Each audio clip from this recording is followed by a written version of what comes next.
자, 그러면 시작하겠습니다. 일단은 소음 제거를 위해서 음소거를 해놓을 테니까 말씀하실 분들은 음소거 제거하시고 말씀하시고요. 예, 안녕하십니까. 안녕하십니까. 교수님, 지금 무슨 화면을 띄우셨나요? 화면 공유 안 했나요? 예, 네, 그냥 저희 하겠습니다. 사진들만 보이고 있어요. 아, 그래요? 예, 예. 화면 1. 아, 이게 떠야 되는데, 그죠? 이제 보이시죠? 네, 보입니다. 예.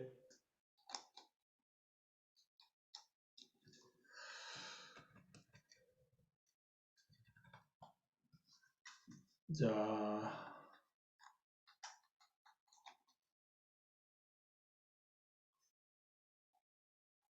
그럼 공부 시작하겠습니다.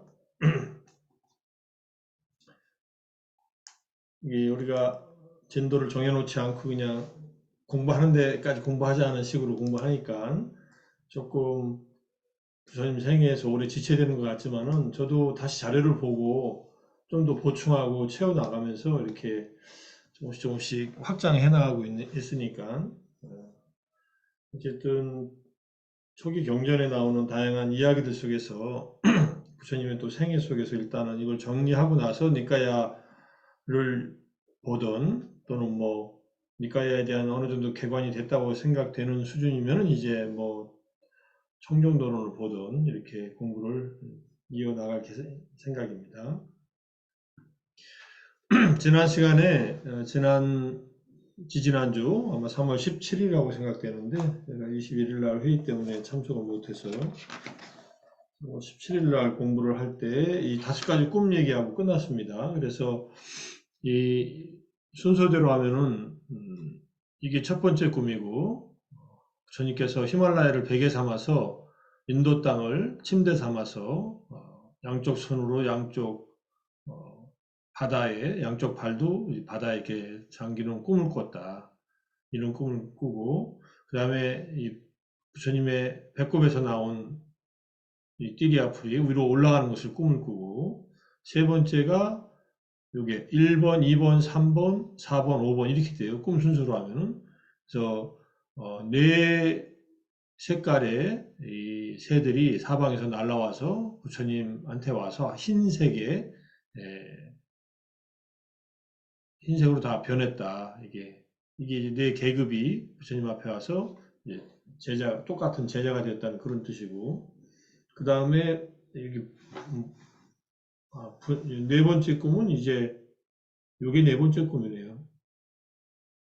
그죠? 그러면 두 번째 꿈이고 이게 세 번째 꿈. 1, 2, 3, 4, 5 이렇게 되어 있네요. 그래서 많은 사람들이 부처님 발 아래 와서 이렇게 제자가 되는 꿈, 그 다음에 네 번째 꿈, 다섯 번째 꿈은 이제 분유로 된 큰 산 위에 경행하였는데 부처님 몸에 분유가 묻지 않았다. 이거의 의미에 대해서 한번 보면은 첫 꿈은 부처님께서 의 없는 정등각을 성취한 꿈이다. 잠깐만요.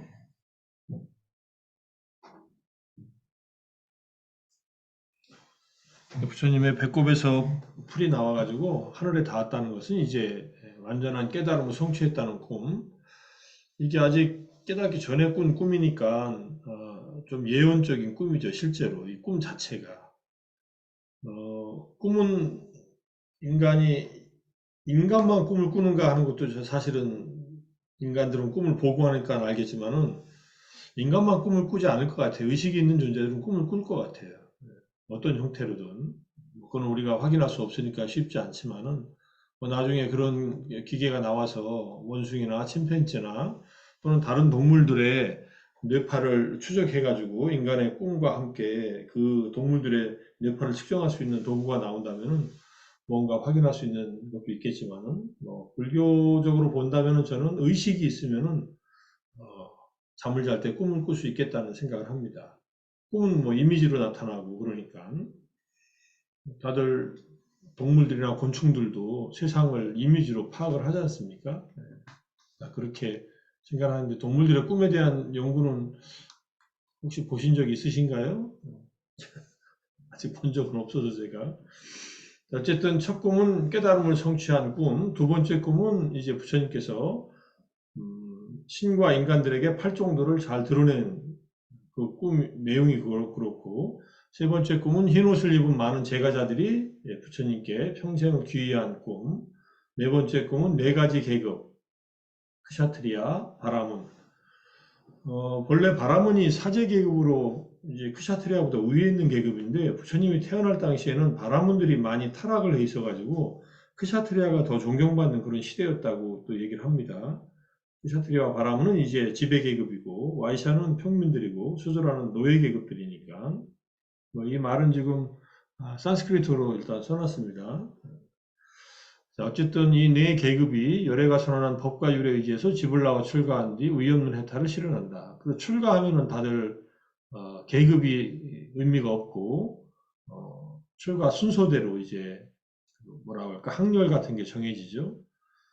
군대 갈 때 군번 순서대로 학렬이 정해지듯이 그렇게 되어 있으니까 법 안에서는 적어도 평등합니다. 율에 의해서 계를 받은 순서로 이게 같은 날 계를 받았다면은 나이가 많은 사람이 사형이 될 수 있지만은 하루라도 또는 몇 시간이라도 차이가 나면은 이렇게 순서대로 계를 받은 순서대로 어, 뭐랄까 질서가 정해집니다. 이거는 지금도 그렇고요. 테라바다에서는 어쨌든 출가한 스님들의 경우에는 적어도 비구계를 받은 연수로 따집니다. 외국에 나가서 제가 태국에 가서 조사하러 다닐 때 스님들끼리 만나면 제일 먼저 하는 일이 왓싸 그러니까 우한 거를 몇 번 지냈냐고 서로들 물어봅니다. 그래서 나는 7번 지냈다, 나는 6번 지냈다 이렇게 서로 확인이 되면은 6번 지낸 스님이 7번 지낸 스님한테 그냥 삼배를 합니다. 7번 지낸 스님은 그냥 앉아서 받아요. 그게 뭐 잘나서 받는 게 아니라 그게 성단의 그 질서라는 뜻이에요.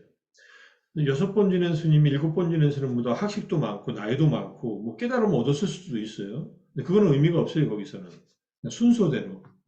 그러니까 6년 출가한 지 6년 차 비구계를 받은 지 6년 차 된 스님은 7년 차 된 스님한테 그냥 절을 합니다. 그리고 대화는 이제 편하게 그렇다고 뭐 7년 차 됐다고 해서 6년 차 된 스님한테 이래라 저래라 하지도 않습니다. 그냥 질서상 절을 받고 이렇게 하고 그리고 제가자가 출가한 스님들한테 절을 하지 출가한 스님들은 제가자들한테 절하지 않습니다. 그는 부처님의 이 교단 내에서는 그런 질서가 있습니다. 기본적으로. 그냥 우리나라에는 맞절을 하는데 이거는 유교식 예절이에요. 그러니까 한국 불교가 어떻게 전해 내려오면서 유교적인 그런 습성이 들어가 버렸는데 사실은 그는 율에 의하면 맞지 않습니다. 그래서 그리고 우리가 여기서 네 번째 코너에서 갑자기 그 생각이 나서 스님들을 보고 절을 하면 스님들은 그냥 앉아서 받으시면 돼요, 사실은. 그 개인한테 절하는 게 아니라 승단에 절을 하는 거예요. 상가 전체에. 그러니까 스님은 내가 절을 받는 게 아니라 내가 상가를 대신해서 이 자리에 있기 때문에 절을 받기 때문에 그런 의미로 출가한 상가의 구성원들에게 제가자들은 절을 하고 그다음에 출가한 스님들끼리도 그렇게 출가한 순서대로 절을 하고 뭐 나중에 법에 대해서 얘기할 때는 그는 뭐 출가와 재가 별로 따지지 않고 얘기하는 경우도 나오고 특히 출가한 스님들끼리는 또 뭐 아란이 되면은 7살 먹은 아란한테 80 먹은 비구 스님이 가서 스승으로 모시고 수행을 배우는 경우도 있으니까 뭐 그거는 이제 법에 의해서 또 가려지는 거고 기본적으로는 출가한 다음에는 이렇게 율에 의해서 먼저 계를 받은 분이 사형이 되고 이건 뭐 계급하고 아무 상관이 없죠. 그래서 부처님께서 석가족을 방문하셔가지고 나중에 나오겠지만은 성도하시고 2년 후에 석가족을 방문해서 라울라 존자를 출가시키고 그다음에 그때 나오실 때 석가족의 왕자들이 많이 대거 부처님을 따라서 출가하거든요. 안한다, 안으렀다, 대화다다 뭐 등등 해가지고 그때 머리 깎아주러 오팔리 머리 깎던 이발사였던 오팔리가 이제 여기 수도라에 이렇게 겠죠. 노예니까. 왕자님들 머리 깎아주러 같이 와서 머리 다 깎아주고 나서 왕자님들 계를 받으려고 하니까 왕자님들이 서로 얘기해서 오팔리도 출가하고 싶다니까. 그러면 오팔리부터 먼저 계를 받고 우리가 나중에 계를 받겠다. 그래야 우리가 왕자로서의 자만심을 좀 버리고 출가 생활을 하지 않겠느냐 해가지고 오팔리 존자가 먼저 비구계를 받습니다. 왕자님들 머리 깎아주러 같이 갔다가 거기서 같이 비구계를 받는데 먼저 계를 받고 왕자들이 나중에 받아요. 물론 그렇게 했다고 해서 이전의 습성들이 다 없어지는 건 아니겠지만은 기본적으로 그렇게 한다. 그러면은 이제 뭐 여기에서 부처님 제자 중에서 제일 먼저 비구가 된 분이 누굽니까? 제일 먼저 비구가 된 분은 혼단냐 존재예요. 혼단냐. 오비구 중에서도 가장 연장자이고 혼단냐 존재가 제일 먼저 초전법륜경에서 수타판나가 되고 나서 부처님의 제자가 돼요. 순서대로 이제 5분이 순서대로 되는데 그래서 콘단냐 존재가 제일 상수 제자입니다. 그러니까 제일 먼저 제자가 된 분이에요. 부처님 다음이에요. 순서로 하면. 콘단냐 존재는 늘 이제 나중에 사리푸타 존자와 모갈라나 존자가 출가해가지고 부처님의 상수 제자, 수제자로서 두 병의 수제자로서 정했을 때 항상 이제 나중에 출가한 분들은 항상 콘단냐 존자를 존중하지만은 콘단냐 존자는 또 예컨대 사리푸타 존자께서 법을 절하는 자리가 있으면 피합니다. 사제가 법을 절하는데 자기가 신경 쓰일까봐 이렇게 피해서 자주 혼자서 이렇게 지냈다는 그런 얘기들도 있습니다. 자, 어쨌든 네 번째 꿈은 모든 계급의 사람들, 심지어는 수드라뿐만 아니라 불가촉 천민들도 출가를 하고 그러니까 모든 누구든지 출가하면은 출가를 받아주고 그 다음에 뭐 외도의 수행자라 하더라도 다시 승단에 들어오면 받아주고 하는 그런 일들이 있었으니까. 그 다음에 5번째 꿈이 중요한 내용 중에 하나입니다. 열애는 의식주와 약품을 얻지만 그것에 묶이지 않고 홀리지 않고 집착하지 않으며 위험을 보고 벗어남을 통찰하면서 수용한다. 그러니까 이거는 출가한 분들이 이제 부처님을 위주로 해서 전부 다 제가자들에 의해서 생필품, 이게 의복, 음식, 그다음에 거처, 그다음에 약, 이게 생필품인데 4가지 필수품인데 짜뚜 빠짜야라고 하는데 4가지 의지품, 의존해서 사는 필수품인데 이것들을 수용하되 여기에 집착하지 않고 위험을 본다는 말은 이것에 집착하면 위험하다는 얘기예요. 그래서 그 집착을 벗어나서 통찰을 통해서 필요한 만큼 수용한다는 겁니다. 이건 아라한이기 때문에 이렇게 할 수 있어요. 아라한들은 이게 가능한데 아라한이 아닌 제자들은 이 제가자들이 주는 이러한 그 보시물에 집착하는 경우들이 있을 수 있죠. 그러니까 그거를 많이 이제 부처님께서 경계했고 특히 대화다타 경우에는 부처님께서 이 보시물에 집착하지 말라고 여러 차례 얘기를 했는데 결국은 그거에 대한 집착과 그다음에 타인의 존경심에 의한 자존심 때문에 잘못을 범하죠. 이게 우리가 나중에 이제 심제 비유경에서 출가해서 얻는 첫 번째가 이 4가지 필수품인데 이것은 나무에 비유하면 잎사귀와 같은 것이다. 이렇게 얘기를 합니다. 잎사귀도 필요하지만 잎사귀는 뭐 집을 짓는 데 쓸 수는 없지 않습니까? 불쏘시개 할 때 잠깐 쓰지. 그러니까 이걸 이 얘기는 나중에 이제 법 상속자경에서 법의 상속자가 돼야지 재물의 상속자가 되면 안 된다. 이게 다 재물과 관련이 있으니까 보시물의 상속자가 되면 안 된다. 이런 말씀도 늘 하시는 거 보면은 부처님 많이 신경 많이 쓰신 것 같아요. 당시에도 부처님이 계신데도 법의 상속자가 되라는 말을 부처님께서 마찌마니카야에서 2번째 경인가 그럴 겁니다. 담마다야다라고 해서 법의 상속자가 되라고 하는 법문을 그렇게 승단의 스님들을 모아놓고 했던 얘기는 법보다는 밥에 더 뭐라고 할까 집착을 했거나 관심이 있었던 그런 제자들이 있었기 때문에 그런 법문을 하셨다고 우리가 알 수 있습니다.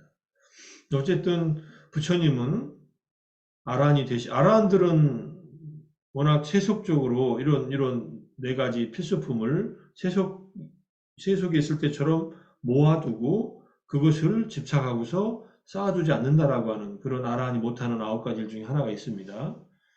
그러니까 아란들은 이미 다 벗어났으니까 어떤 곳에도 집착이 없습니다. 그래서 아란들이 대부분 절에서 살림을 많이 맡습니다. 사리프타도 맡은 적도 있고 보시물들을 잘 받아서 이렇게 보관해놨다가 필요한 상가에 스님들이 오면은 필수품들이니까 옷이 필요하면 가사를 주고 또 뭐 약이 필요하면 약을 주고 이렇게 주는 얘기들이 나오는데 어쨌든 이렇게 수용했다는 것은 부처님이 하나의 모델 케이스를 보인 거고 이것이 뭐 여전히 유용하다고 생각하는데 이게 출가한 스님들이 이 부처님의 이 아란의 삶의 방식을 율로 정해져 있고 그 율을 지키면서 사는 것을 이제 네 번째 꿈과 다섯 번째 꿈하고 연결시키면은 그것을 항상 자각하고 있어야 된다라고 생각을 합니다.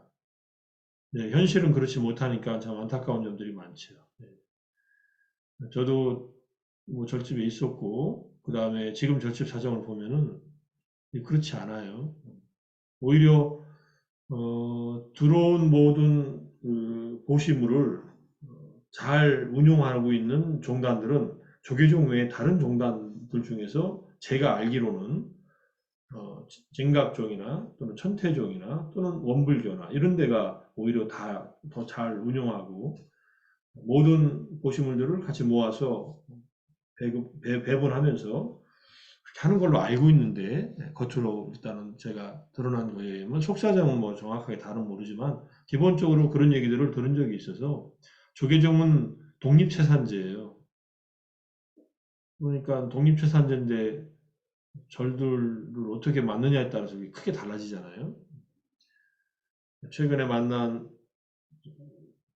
스님도 지난 겨울에 만났는데 잘 아는 스님인데 이제 주지를 8년 살았는데 이제 그만해야 되는데 그만두면은 갈 데가 마땅치 않으시다는 거예요. 그래서 고민이 된다고. 그래서 고민이 되시겠다고. 그러니까 주지 8년 살면서 공찰에 뭔가 자기가 살 것을 준비해 놓지 않으면 안 되니까 이게 안 되죠. 그러니까 공찰에 주지를 살든 주지를 끝나고 어느 절에 살든 간에 스님들은 기본적으로 이 네 가지 필수품에서 부족함을 안 느끼고 생활할 수 있게끔 해야 되는데 그렇지 않다는 게 좀 아쉽습니다. 뭐 지금 뭐 스님들 복지제도 많이 마련한다고 하고 그런 얘기들이 많이 나와서 조금 더 안정되는 듯한 느낌도 있지만 여전히 다들 힘드시잖아요. 조계종 스님들 뭐 2만 명도 안 되는데 비구 스님 다 합쳐서 지금 뭐 출가하는 분들이 또 더욱 더 줄어드는데 조계종에 운영할 수 있는 어떤 그런 자산들을 스님들의 그런 복지에 잘 써서 해야 되는데 하는 그런 아쉬움이 많이 남습니다. 언젠가 그렇게 되도록 다들 노력을 해야 되는데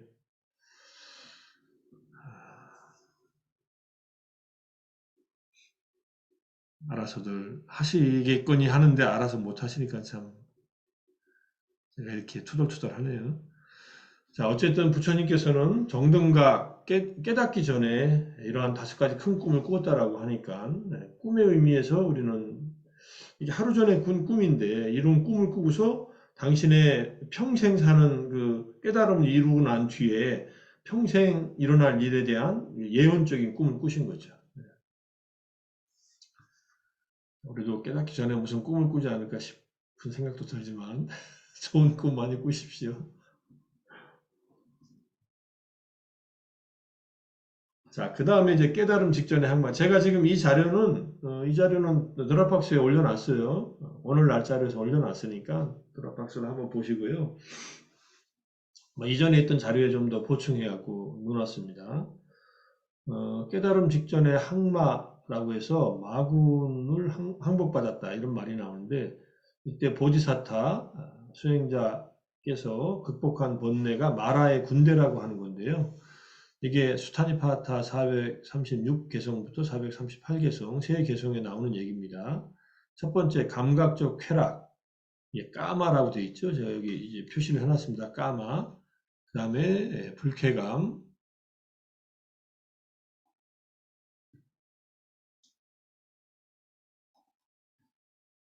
여기 지금 감각적 쾌락은 까마고요. 불쾌감은 아라띠예요. 아라띠는 불쾌함.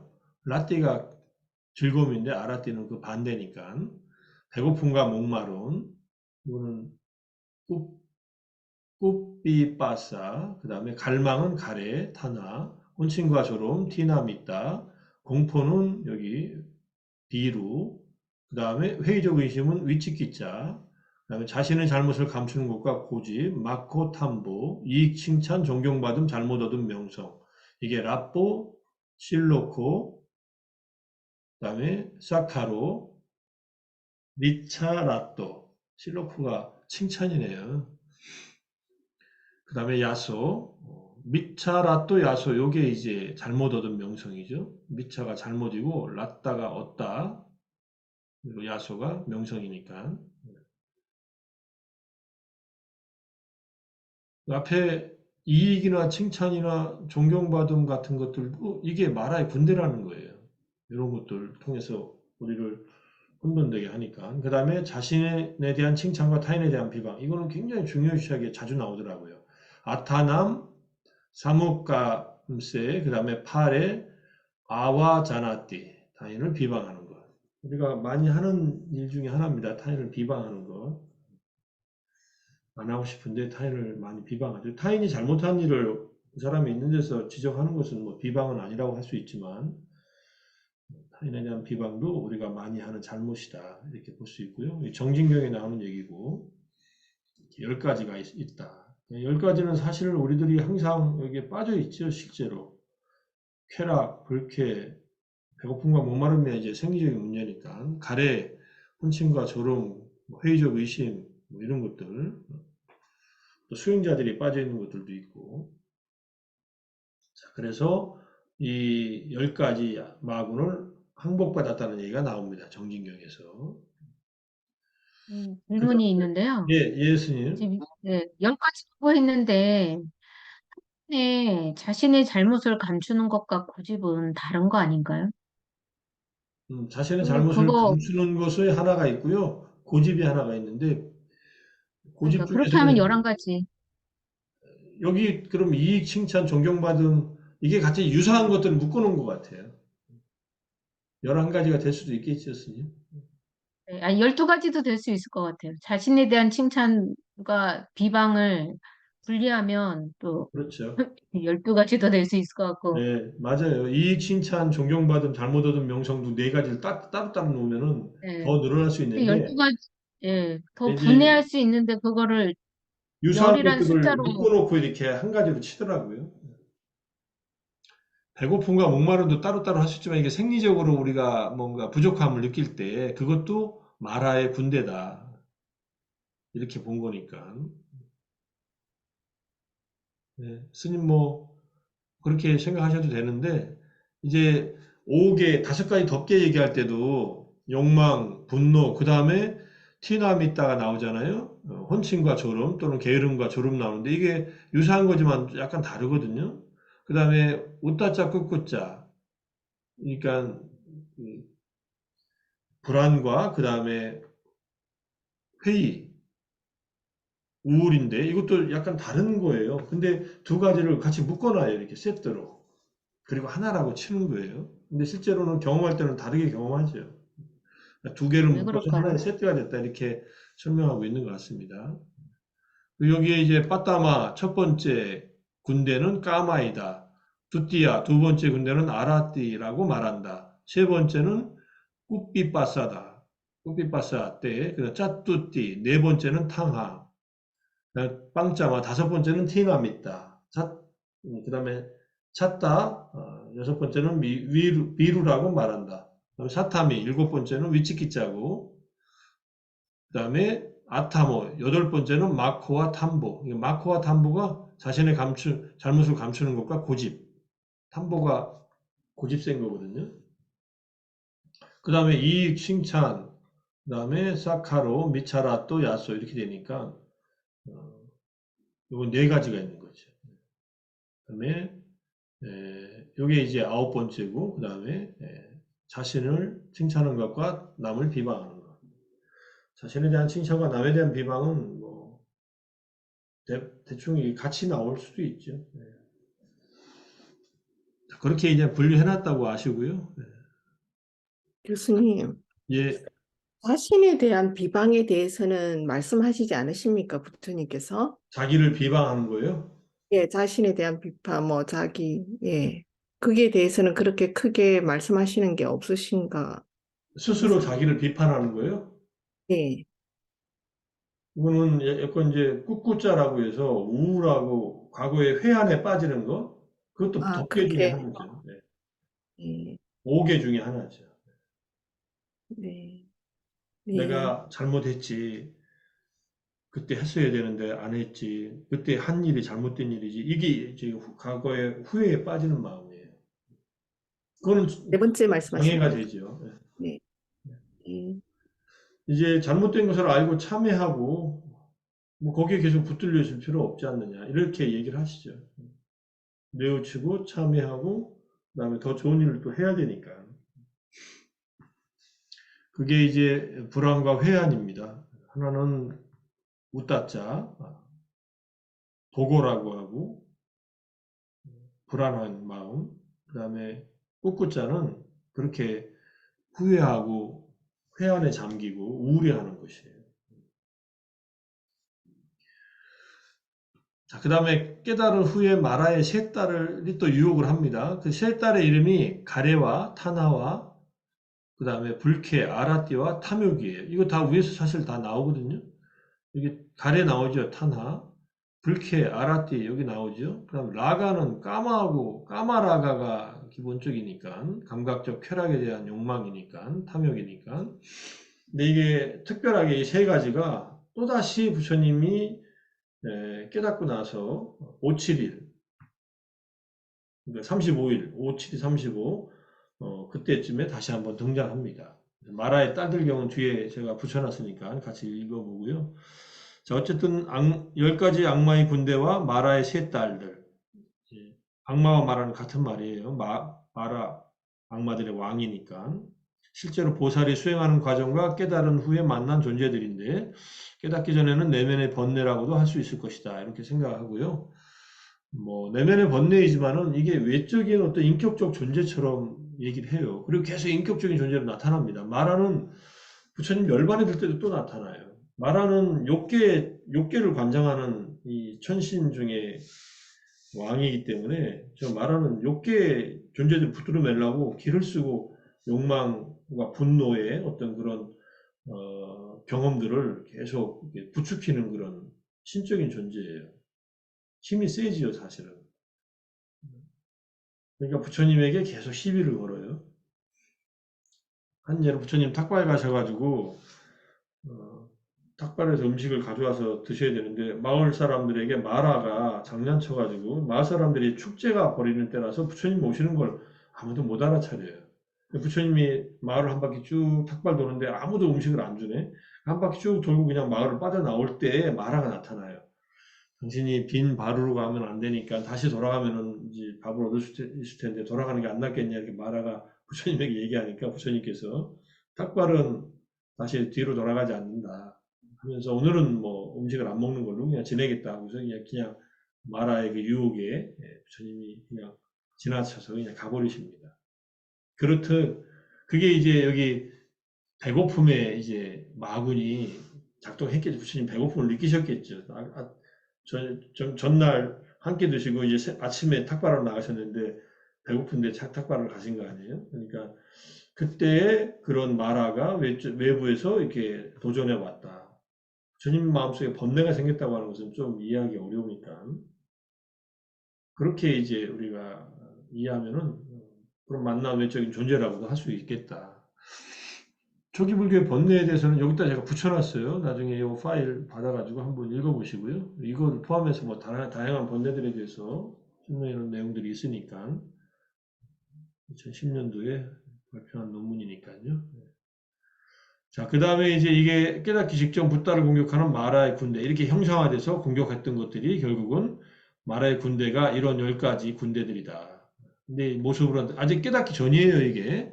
깨닫기 전이라는 것은 여기 광배에 빛이 없죠, 아직 머리 뒤에. 스님이 아직 완전한 깨달음 얻기 전이다. 이렇게 보시면 되고. 그림은 현대 그림이지만 잘 그린 그림 같아요. 뭐 여기에 뭐 불을 쏘고 뭐 화살을 쏘고 막 그러잖아요. 다 부처님한테 다가가지는 않죠. 여기 지금 항마 촉진을 하고 계시잖아요. 이 마라들을 받은 것을 다 받고 나서 땅의 신한테 내가 마군들을 다 항복받았다는 것을 증명하는 그러한 손짓을 딱 대니까 이제 지진이 일어나고 마군들이 다 흩어져 버리고 이렇게 됐다는 얘기입니다. 이 내용은 이제 잘 아시다시피 리틀 부다에서 키아누 리브스가 부처님 이제 수행자의 모습으로 나타나가지고 거기에 그래픽으로 아주 잘 묘사되어 있어요. 나중에 시간 되시면 리틀 부다의 그 파트 한번 보시고 그 다음에 마라의 딸들 경이라는 경전이 있습니다. 상유타니카야 4권 이게 마라 상유타예요. 그러니까는 상유타니카야 맨 앞에가 천신상유타, 뭐 천자상유타, 그 다음에 마라상유타가 네 번째에 나오는 상유타니카야입니다. 25번째 경인데 깨달은 후에 5번째 7일에 나타납니다. 깨닫자면 그게 부처님 뒤에 광배가 있잖아요. 이미 깨달음을 얻고 마라를 항복받은 채로 앉아 계세요. 부처님은 이제 바로 나오겠지만은 깨달음을 얻고 나셔서 일주일씩 깨달음의 산매에 들어갑니다. 일주일 단위로. 그러니까 첫 번째 7일간 산매 드시고 그 다음에 잠깐 깨어나셔가지고 또 약간 움직이시고 두 번째 7일, 세 번째 7일 이렇게 산매 드세요. 어떨 때는 일주일 내내 그 보리수를 이렇게 응시하면서 일주일간 보리수의 공덕을 이렇게 사유하시기도 하고 그렇습니다. 그러니까 5, 7일이니까 35일째 되던 날 다시 마라의 세 딸이 나타나서 이렇게 세종께 다가가서 딴하가 세종께 개성으로 말합니다. 슬픔에 빠져 숲에서 손을 닦는가, 재산을 잃었는가, 갈망하는 것이 있는가, 마을에서 어떠한 범죄라도 저질렀는가, 이게 시비 거는 겁니다. 왜 그대 사람들과 친구되지 않는가, 누구도 그대와 친교 맺지 못하는가, 이게 이제 타나가 물어보니까 부처님께서 이익을 얻고 마음의 평화를 성취하여 사랑스럽고 매혹적인 모습의 군대를 이기고, 이게 마라의 군대를 다 이기고, 나는 홀로 참선하며 선정에 들어서 행복을 깨달았노라. 그러므로 사람들과 친구되지 않나니 나는 어떤 사람과도 친교 맺지 않노라. 이렇게 말씀하세요. 나중에 이제 경전 이제 자세한 내용 보십시오. 이 말에 이제 의미들이 있으니까. 그 다음에 아라띠가 세종께 개성으로 또 시비를 겁니다. 여기서 비구는 어떻게 많이 수행하여 5가지 폭류 건너 6번째도 건넜는가?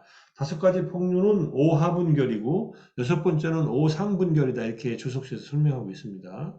오하분결은 6개 붙들어매는 번뇌고 오상분결은 3개 무색개 붙들어매는 족쇄들이니까. 그래서 어떤 참선 많이 하여 이때 참선이라고 표시해 놨잖아요. 이거 선정이에요. 자나예요. 사실 참선이라고 표시하면 안 됩니다. 이제 이게 지금 강목 스님이나 대림 스님은 전통적으로 불교에 있던 용어들을 쓰시는데 역시 부처님이 참선하셨네, 화두를 참고하셨네 이렇게 생각할 수 있잖아요. 그건 아니에요. 기본적으로 사마디를 닦은 것이고, 자, 선정을 많이 닦아 감각적 욕망의 인식을 몰아내요. 다시는 그것이 그를 사로잡지 못하게 하는가. 이렇게 부처님께서 몸은 고요하고 마음은 잘 해탈하며 의도를 형성하지 않고 마음 챙기고 집착하지 않으며 법을 완전하게 알아 일으킨 생각 없는 참선, 선정이죠. 일으킨 생각이 없다는 것은 이선 이후의 선정들입니다. 분노하지 않고 추억하지 않고 둔감하지 않도다. 여기 비구는 이와 같이 많이 수행하여 5가지 폭류 건너 6번째도 건넜도다. 이런 선정 많이 닦아 감각적 욕망의 인식을 몰아내요. 다시는 그것이 그를 사로잡지 못하게 하도다. 말씀하셨고, 마지막에 이제 마라의 딸 라가가 탐욕이죠. 여기 라가가 여기 있네. 이 라가가 이쪽으로 와야 되는데 한글 번역만 보고 라가는 안 따라왔어요. 나중에 수정해 놓겠습니다. 마라의 딸 라가가 세종께 개성으로 말했다. 가래를 자르고 많은 무리와 승가와 함께 지내니 많은 중생들이 전적으로 받들어 행할 것이로다. 앞으로 참으로 이 집 없는 자는 많은 사람을 마라의 손에서 빼앗아 죽음의 왕을 넘어 저 언덕으로 인도할 것이로다. 이렇게 얘기를 해요, 라가가. 그러니까 대영 열애들은 정법으로 인도하니 법으로 인도하는 이 분들에 대해 이를 이해하는 자들이 어떤 질투를 한단 말인가. 그러니까는 이제 이 세 딸이 나타나서 이렇게 질투를 하니까는 이렇게 부처님께서 이제 야단치시는 내용입니다. 세 딸이 나타났다고 하는 것을 이제 경전이 이렇게 묘사하고 있다. 교수님, 이제 탐욕과 불쾌의 경우에는 그 탐진치에서 탐과 진이라고 보면 되는 거죠. 그렇죠. 진과 탐. 불쾌는 약간 진심에 가깝죠. 불쾌감이니까. 예, 그러면 그러면 가래 같은 경우에는 가래는 어떻게 설명해야 되는 겁니까? 사실은 가래는 세 가지가 있어요, 기본적으로. 감각적 욕망에 대한 가래, 존재의 가래, 비존재의 가래가 있으니까 가래는 좀 폭이 좀 넓습니다. 예, 좀 다른 차원의 것이 같이 들어가 있어서, 근데 이제 가래 중에서 까마 타나가 있잖아요. 이제 이 탐욕과 연결되는 가래도 있어요. 근데 가래는 더 폭이 넓어요.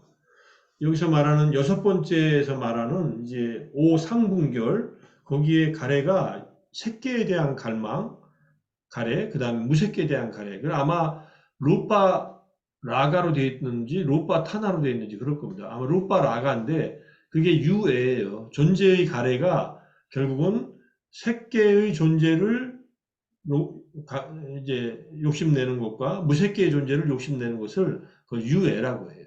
존재의 가래라고 해요. 근데 여기서 이제 탐욕의 라가는 기본적으로 이제 감각적, 쾌락적으로 주로 얘기하죠. 까마라가. 근데 이제 좋은 의미로 단마라가도 있어요. 법탐도 있습니다. 근데 법탐은 좋은 거라고 해요. 단마를 추구하려고 하는 그런 욕망이니까. 초기 불교에서는 법탐을 좋은 걸로 봅니다. 우리가 이렇게 금요일날마다 모여서 같이 공부하는 것, 이게 법을 이해하려고 하는 그런 욕구가 있는 거 아닙니까? 그것도 욕망이죠. 근데 욕망을 다 버리는 게 아니에요. 우리에게 해로운 욕망을 버리고 우리에게 유익한 욕망을 가져야죠. 공부하는 욕망은 좋은 욕망이죠. 그런데 선도 버리고 악도 버리라고 이렇게 아란이 돼서 일어나는 그런 아란들은 선도 불선도 업을 짓지 않아요. 그런데 아란들이 하는 행위는 아란이 되기 전까지 했던 선한 행위들을 하지요, 당연히. 선한 행위를 안 하면 아란이 못 되니까. 근데 아란은 업을 짓지 않는다는 거지 선행을 안 한다는 건 아니에요. 그래서 저는 이제 무분별지하고 그런 선과 악에 집착을 안 한다는 말로 중생들이 뭘 선택하지 못하게 하는 것은 그건 큰 오류에 빠질 수 있습니다. 그건 조심해야 됩니다, 사실. 기분은 좋을지 몰라도 기분 좋고 말죠. 뭐. 기분 좋고서 악업을 하면 어떻게 돼요?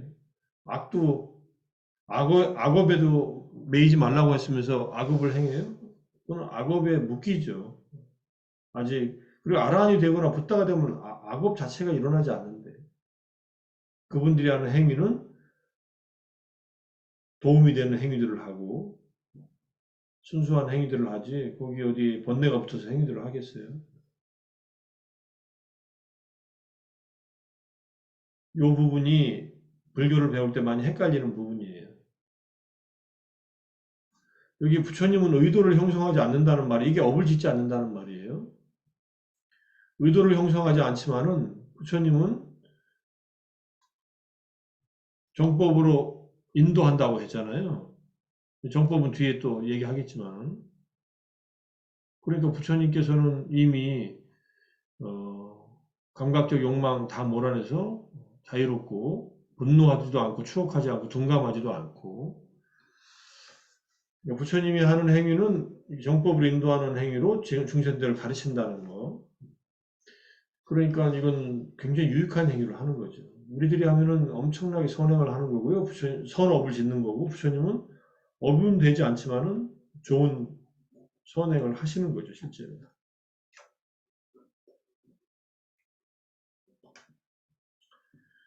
근데 불교를 교수님 있잖아요. 욕망을 버리라고 했다고 해서 우리에게 해로운 욕망을 버리라는 얘기지. 유익한 욕망, 그걸 나중에는 이제 탄하 중에서 해탈로 인도하는 탄하, 가래와 윤회로 인도하는 가래, 그 한번 말씀드린 적이 있을 겁니다. 그래서 이렇게 설명한 적이 있으니까 해탈로 인도하는 가래는 일으켜야 돼요. 아주 강하게 일으켜야 돼요. 그걸 이제 선에서는 대분심이라고도 하고, 대분심이 일어나야 분발심을 일으켜야 정진을 할 거 아닙니까? 근데 교수님, 예, 네. 근데 우리가 한자로 번역할 때 탐진치로 번역이 되잖아요. 예. 그런데 여기서 이제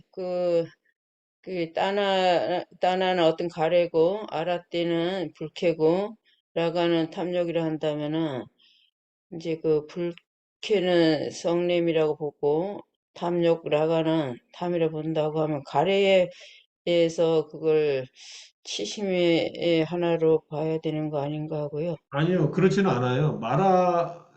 탄화가 좀 넓은 의미로 쓰이니까 꼭 탐진치가 마라의 세 딸이는 아닙니다. 그러면 마라의 우리가 세 딸의 이름이 이렇다는 거예요. 번역에서 조금 이렇게 너무 폭이 좁아졌는 거예요? 치심이? 아니에요. 치심은 안 나오는 거예요. 마라의 딸이, 어리석음이 마라의 딸이 아니라는 얘기죠. 어리석음은 사실은 마라 자체죠. 어떻게 보면. 딸 정도가 아니겠죠. 그러니까 삼독의 변형이라고 봐야지. 그냥. 아니요, 삼독의 변형이 아니에요, 스님. 이건 그냥 마라의 세 우리가 딸이라고 해서, 마라가 아끼는 그래서 세 딸이 중생들을 쉽게 유혹할 수 있는 게 이 세 가지라는 거죠. 어리석음은 뭐 더 뿌리에 있으니까 잘 드러나지 않아요, 사실. 이건 포함되지 않았다고 봐야 되겠네요, 그럼? 아니, 마라의 세 딸이 아니라고요. 어리석음 마라의 자체가 세 아니라. 딸이 아닌데, 마라의 뭐 순교는 부인이 될 수는 있을지 몰라도 마라의 부인은 안 나오니까. 예, 예. 아니, 뒤에 또 첨가된 얘기인가 보죠, 그럼? 네? 첨가돼요? 예, 뒤에 덫이 이게 첨가가 되지 않았나 싶으네, 마라의 뭐가 세 첨가돼요, 딸. 스님?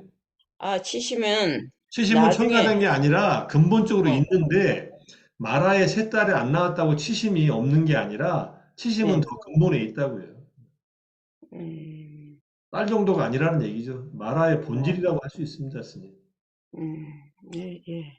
근데 이제 앞에 나왔던 마라의 군대에도 여기에 그 무지가 없어요. 이게 다 무지의 바탕을 두고 일어나는 거예요. 이거 마라의 군대들이잖아요.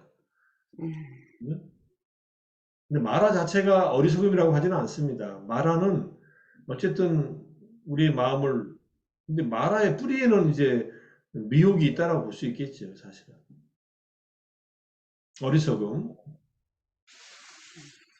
이제 이제 마라로 얘기하지 않고 윤회를 얘기할 때 시작이 없는 때부터 무지와 무명이 이제 탐진 치에 해당하니까 무명과 가래 두 가지가 나와요. 무명에 가리우고 뭐 가래에 덮여서 온갖 행위를 하면서 윤회를 해왔다 하는 말이 무명과 가래가 나옵니다. 무명과 가래는 12연계에서 제일 처음에 나오는 무명이고 무명, 행식, 명생, 유입, 촉수의 여덟 번째가 가래잖아요. 아홉 번째가 우파다나, 취착, 집착이고 이 세 가지 무명, 가래, 집착이 세 가지가 12연계의 번뇌예요. 뿌리는 무명이지만 가래로 나타나고 가래가 강화된 게 이 집착이기 때문에 무명과 가래만 얘기하면 되는데 어쨌든 뭐 마라가 만약 작동한다면은 이 번뇌들에서 작동하는 거니까 뿌리에 무명이 있다라고 볼 수 있겠죠. 근데 여기는 일단 마군이나 세 명의 마라의 딸에는 무명은 나오지 않는다.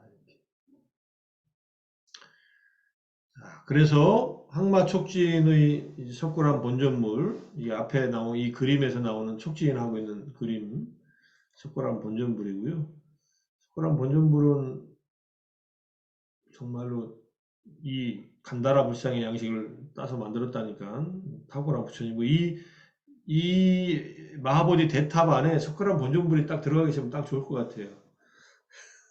제 생각에는. 근데 이제 새롭게 조성한 뭐 그때 조성한 부처님인지 모르지만은 요즘에 현대식 그런 부처님이 모셔져 있습니다. 이 탑에서 부처님이 깨달았다고 하고 본래 이 탑이 있던 자리에 보리수가 있었겠지요. 그리고 보리수 아래에서 깨달았는데 이 보리수는 나중에 심은 거고 그리고 이 보리수의 한 가지가 이쪽에 한쪽 가지가 나옵니다. 아누라다푸라의 스리랑카에 이제 상가미타 비구니 스님이 부처님의 치사리 지금 이제 그 불치사에 모셔져 있는 캔디의 불치사에 모셔져 있는 그 치사리와 이 자리에 있던 이 나무 가지를 심어가지고 가져가요. 스리랑카로. 그래서 그쪽에 있는 보리수 나무에 접목을 시켜요. 바닥에 심은 게 아니라. 그래서 그쪽 가지에 있었던 그 가지를 다시 가져와서 여기다 접목시켜요. 이렇게. 그러니까 굉장히 상징적이 있죠. 그러니까 부처님께서 깨달음 얻으셨던 그 보리수가 아쇼카 왕 때까지 있어서 그 가지를 스리랑카로 가져가서 접목시켜서 그 가지가 살아있고 그 가지를 다시 가져와서 여기다 접목시켰기 때문에 이제 그런 상징으로 이 보리수를 부처님께서 깨달으신 그 보리수 나무에 그 나무의 유전자가 전해지고 있는 거죠. 보리수는 오래 산다 그래요. 나무 자체가.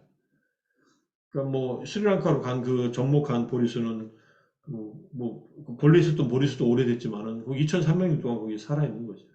그러니까 제가 스리랑카에 갔을 때 90년대 중반에는 거기에 무슬림들이 보리수에 테러를 한대요. 그래서 저희들도 들어갈 때 몸 검사 다 하고 공항 갈 때 그 금속 검사하는 거 있잖아요. 그거 다 검사 받고 그걸로 들어갔어요. 우리가 무슬림처럼 생기지도 않았는데 외국인들이니까 다 검사를 해요. 뭐 지금은 이제 스리랑카가 그렇게 안 되고 좀 평화로워져서 괜찮을지 모르겠지만은 벌써 30년 전에 갔을 때는 그랬습니다. 자, 이 탑 안에 이제 부처님, 이 탑도 몇 번에 걸쳐서 중축해가지고 이 탑이 남아 있었고, 이 탑은 높이는 뭐 7, 80m 되잖아요. 7, 80m 되나? 꽤 높죠, 그죠? 네. 그리고 여기가 제가 뭐 인도에 뭐 많이 가보진 않았지만 너무 좋았어요. 이 근처에서 제가 3일간 머물면서 매일 아침마다 가서 명상하고 여기서 이렇게 지냈는데 너무 좋더라고요. 8월 달에 갔을 때, 16년도에 7년 전에 갔을 때 다시 가보고 싶은 데가 있다면 저는 마하보디 대탑입니다. 여기서 지내면서 좀 수행하고 싶은데 뭐 지내기는 안 해주니까 밖에서 이제 숙소에서 자고 여기 와서 뭐 하루 종일 있어도 되는데 보통 아침에 와서 한 2-3시간 있다가 가고 이렇게 있다가 가고 했는데 뭐 세계 사람들이 와서 참배하는 곳이니까 이곳에서 이 탑이 향해 있는 곳이 니련선화예요.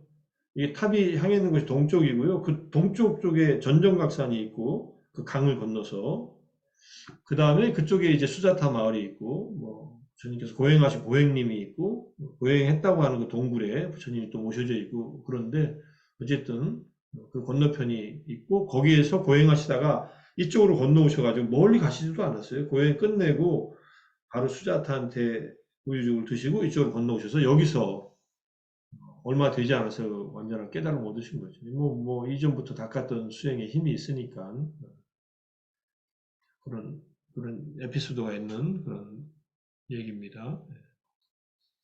뭐 인도에 언제 가보시게 되면은 저는 이제 여기 대탑하고 저는 사성 4군데 성지 중에서 여기하고 초전법륜지만 2군데만 갔으니까 부처님이 여기에서부터 깨달으셔가지고 사르나트의 베나레스 바라나시에 있는 당시에 바라나시라고 하고 녹야원 거기까지 250km를 걸어가셨다고 되어 있잖아요. 250km 좀 더 될 거예요. 여기서부터 갔다면은 거기에 있는 오비구들을 보시고 걸어가시면서 가다가 오빠가를 만나고 뭐 이런 얘기들이 나중에 나올 텐데 어쨌든 탑이 이렇게 남아있는 것은 굉장히 다행스럽죠. 탑을 다 땅속에 묻어놨기 때문에 이게 남아있었어요. 이슬람이 침공해 올 때 통째로 다 묻었어요. 그러니까 나무는 여기 다 죽었겠죠. 나무가 어떻게 살아있었겠어요. 다 이게 꼭대기까지 다 땅에다 묻어버렸는데 흙으로. 12세기 그때쯤에. 그리고 다 나중에 발굴된 거예요. 정글 속에서. 그러니까 거기에 보리수를 심고 거기 보리수의 일부를 다시 이식해서 여기다 옮겨놨다 이런 얘기죠. 상징적인 의미로. 보드가에 대한 이제 유튜브 내용이 있으니까 한번 나중에 한번 보세요. 여기 누르면 나오겠지만은 뭐 이렇게 해서 이 유튜브 링크 치니까 나오더라고요, 여전히. 센터 오브 더 부디스트 월드라고 해서 이렇게. 잠깐 볼까요? 한 3분 정도. 부처님의 불교의 탄생기다. Close to the present day Mahabodhi temple that the prince named Siddhartha attained enlightenment. He became the Buddha, the enlightened one. He began to teach his wisdom, setting in motion beliefs and practices. 이게 지금 이제 그 대타반에 있는 부처님입니다. 매일 가사를 갈아입어요. 매일 여러 불교도들이 와서 자기네 가사를 다 바꿔버려요. 이게 보리수고. The present tree is a descendant of the original. A commemorative stone platform built by the Emperor Ashoka in the 3rd century BCE still stands underneath the boughs of the tree and is covered with offerings. The Mahabodhi temple was originally 이게 동쪽을 향해서 이렇게 나 있는 문입니다. 이게 부처님이 여기 앉아서 계셨습니다. Images of the Buddha and other figures can be found in niches covering the walls and in numerous small shrines and stupas that surround the temple. These images manifest the Buddha's presence and communicate his teachings. Although Buddhism declined in India, the spiritual and artistic legacy of Bodh Gaya spread throughout East and Southeast Asia. Pilgrims to Bodh Gaya took souvenirs home with them, such as this small plaque, covered with scenes of the life of the Buddha. Pilgrims and tourists from all over the world still come to Bodh Gaya. Different countries have built their own temples, monasteries. 이 근처에 모든 불교 국가들이 다 절들을 세워놨죠. 이거는 일본 부다 부처님. 여기 1년종에서 만든 부처님. 티베트인들 와서 기도하고 절하고. 이분들은 베트남에서 온 분들인가?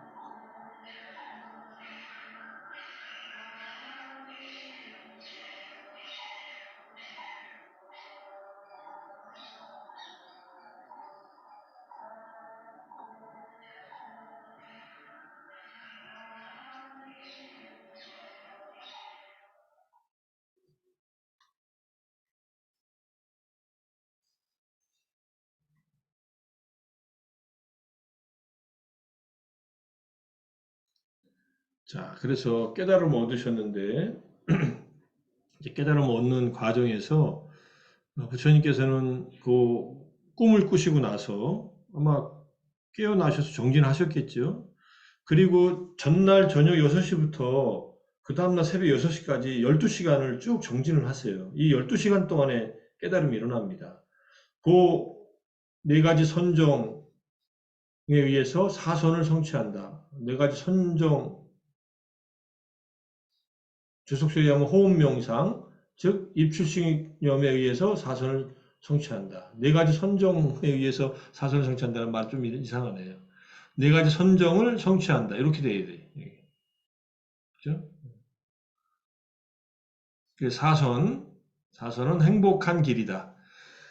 명상은 초보자들한테 쉽지 않지만 선정이 일어나면서부터 이제 행복한 길로 들어섭니다. 일단은 마음이 집중되면은 첫 번째 초선과 이선에서 기쁨이 일어나고 행복도 일어나고, 이선에서는 기쁨이 더 깊어지고 행복이 일어나고, 삼선에서는 기쁨은 사라지고 행복이 일어나고 집중은 기본이고, 사선이 가면은 이제 행복도 기쁨도 다 사라지고 평온만 남아 있어요. 그래서 실제로 부처님께서 삼매를 닦으라고 그렇게 강조하신 이유는 삼매에서 얻는 이러한 기쁨이나 행복과 평온은 우리가 세상에서 살면서 얻는 것과는 다른 것이기 때문에 세상의 유혹을 벗어날 수가 있어요. 이 경험을 하면은. 물론 그 경험이 늘 유지가 되는 게 아니기 때문에 또 다시 선정에서 나와가지고 또 유혹을 받을 수는 있지만은, 이걸 적어도 경험을 해버리면은 이게 완전히 다른 차원의 행복이 있다는 것을 알고, 부처님도 이때 선정에서 얻은 기쁨이나 행복감은 해롭지 않다는 것을 파악하시고 아나파나사티로 다시 돌아가신 거 아니에요? 태자 시절에 그 선정 체험, 초선 체험으로. 그거는 이제 이 생에서의 경험이지만, 깨달음 얻은 이 생에서의 그 이전 생에서도 수없이 반복했던 그러한 길입니다. 그죠? 그러니까 사선정을 닦아서 이러한 집중력을 바탕으로 한 기쁨, 행복, 평정을 경험하는 것은 사실은 부처님 당시 때는 너무나 당연한 일이었을 거예요. 대부분 다 이걸 경험했을 거고, 적어도 초선 정도는 다 경험하고, 너무나 삼매를 닦는 방법에 대해서 부처님은 각각의 제자들의 정확하게 맞게끔 가르쳐 주셨기 때문에, 모든 제자들은 기본적으로 이 선정을 체험하고 나서 이제 윗바사나의 지혜로 그 다음에 무상고무화를 꿰뚫고 이제 수타원의 도의 체험부터 시작하는 성자가 되는 길로 갔을 텐데, 물론 이제 사선정을 다 닦아야 꼭 하는 것은 아닙니다. 우리가 경전에는 나와 있지 않지만은 걸으면서 삼매에 들 수 있다는 말이나, 또는 삼매가 다양한 형태로서 이렇게 설명이 돼요. 그것을 나중에 주석서에서 아비담마나 주석서로 가면은 이게 선정은 이제 찰나삼매, 근접삼매, 본삼매가 있다라고 이제 분석을 합니다. 그리고 이거는 이제 테라바다도 마찬가지고 설일체부도 마찬가지예요. 똑같이 분석을 해요. 그러니까 사선정에 가까이 가는 선정으로서 근접삼매, 초선, 이선, 삼선, 사선에, 그다음에 근접삼매 중에 일부는 찰나삼매의 힘으로써 윗바사나 수행 도중이라는 삼매도 있다. 삼매의 역할은 기본적으로 5가지 덮개에 비활성화다. 이렇게 저는 이해하는 게 맞다고 생각합니다. 5가지 덮개가 있으면은 있는 그대로 안 보이죠. 마음도 안정이 안 되고, 마음이, 그러니까 맑은 물에 물이 맑아야 얼굴이 비추는데, 욕망이 있으면은 그 물이 뻘겋게 물든 물이고, 분노가 있으면 부글부글 끓는 물이고, 그 다음에 게으름과 졸음이 있으면 이끼가 낀 물이고, 그 다음에 우울과 불안이 있으면은 이렇게 회오리 흔들리는 물이고, 회오리 바람에. 그 다음에 마지막에 의심이 드는 것은 시커먼 어둠 속에 물을 갖다 놓고서 얼굴을 비추면 안 보이잖아요. 그죠? 그러니까, 우리가 대념체경에서 법념체에서 첫 번째 나오는 5가지 덮개가 작동한다는 거예요. 우리가 일상적인 삶을 살면. 근데 그것들이 작동하더라도 마음 챙겨 알아차리면은 그것들이 바로 비활성화되는 쪽으로 갑니다. 그래서 그걸 자꾸 비활성화 시키다 보면은 결국은 삼매 체험으로 들어가는 거예요. 그래서 이것을 열애의 발자국이라고 하고 열애의 자취라고 합니다. 발자국이 목적지는 아니잖아요. 근데 발자국을 목적지로 착각하는 사람들도 있었어요. 부처님 당시 때. 그래서 이 사선의 체험을 열반의 체험이라고 착각하는 사람들이 있었고, 주장하는 사람들이 있었습니다.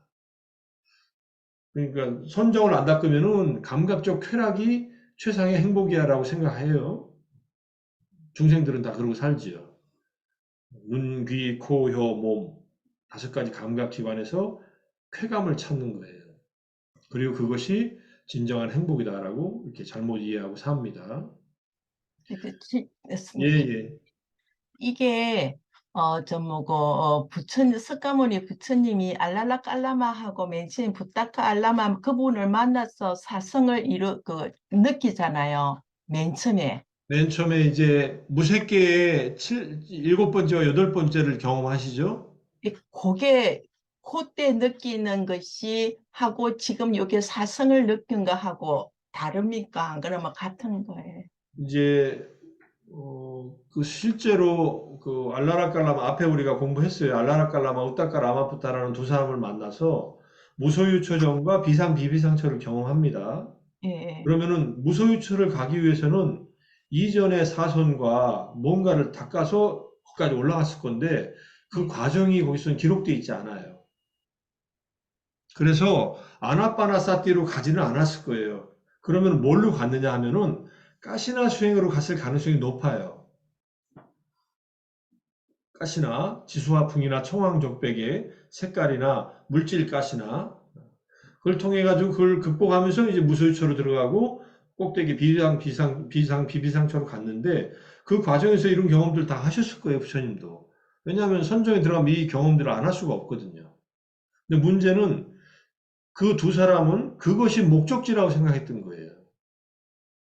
근데 부처님이 경험하게 하는 게 목적지가 아니거든요. 그래서 부처님도 이 사선의 경험에 어느 곳에도 집착하지 않아요.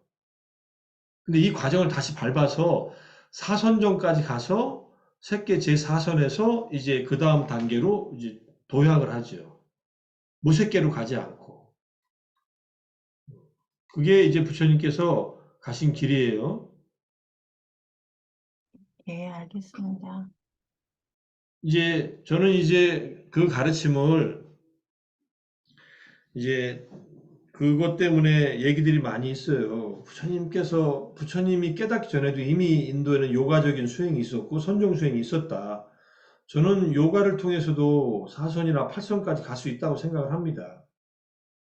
요가의 어떤 방법을 통해서 삼매를 바꿔서 가면은. 근데 그들은 그 삼매를 통해서 간 길에서 이제 내면에 그런 어떤 궁극적인 자아를 찾는 쪽으로 가요. 그래가지고 그걸 찾았다고 이제 얘기를 해요. 그래서 깨달음 얻었다고 하는데 불교의 입장에서 보면 그런 자아가 없기 때문에 그들이 경험한 내적인 어떤 내용들은 이게 문제가 있다라고 보는 거예요. 불교의 입장에서 보면은. 그래서 그 두 명의 스승으로부터 체험한 그것들은 무색계까지 가서 이 행복한 길을 가긴 갔지만은 그것이 궁극이 아니라는 것을 알고 다시 시작한 거예요. 그래가지고 사선정을 이루고 나서 그 다음에 자신의 전생을 아는 숙명지를 얻습니다. 이거는 괴로움에 고귀한 진리를 이해한 것이 돼요. 여기에 왜 숙명지가 괴로움을 이해한 것이 되냐면은 과거의 모든 생은 고통이었다는 것을 자각하는 거예요. 숙명통을 하면 그런 일의 이해가 생긴다고 합니다. 그 다음에 두 번째는 이게 첫 번째 초야에 얻은 지혜예요. 저녁 6시에서 10시까지. 그 다음에 10시에서 2시까지. 밤을 3개로 나눕니다. 초저녁, 그 다음에 한밤중, 그 다음에 새벽녘. 초야에 4시간, 6시, 10시 동안에 이게 숙명지를 얻고, 숙명통을 얻고, 당신의 전생들이 쭉 기억이 났고, 그 다음에 10시에서 2시 사이에는 이제 사생지를 얻는데 이건 천안통이라고 합니다. 중생들이 죽어서 어디서 태어나는가 하는 것을 아는 거예요. 죽었는데 어떤 업을 지어서 죽었을 거 아닙니까? 그 업에 따라서 어디에 태어난다는 것을 이제 확인하는 거예요. 이거는 괴로움의 원인의 고귀한 진리를 이해한 것이 됩니다. 그래서 초야와 중야의 고성제와 고집성제를 이해했다. 근데 아직 이제 깨달음 얻지 못한 거예요, 완전하게. 그리고 후야, 새벽 2시에서 6시 사이. 요즘에 6시가 되면요, 이제 동이 트기 시작합니다. 그리고 아침 우리가 이제 하지 때가 되면은 5시쯤 돼서부터 화나지 않나요? 그죠? 그때 일출 시간이 언제인가 되는지 모르겠지만, 그때쯤 되면은 이제 동쪽 하늘에 이제 샛별이 보이고, 보름날은 서쪽 하늘에는 보름달이 걸려 있어요. 그래서 샛별과 보름달을 같이 볼 수 있는 그런 때예요. 그 새벽녘이. 그때 이제 샛별이 뜨는 그 시간대에 부처님은 이제 누진지를 얻습니다. 이 세 가지 지혜를 얻어 마지막에 이제 누진지 번뇌가 다하는 지혜를 얻어서 아라한이 되면서 붓다가 되었다. 이게 마찌마니카야 36번 경전에 나오는 얘기고요.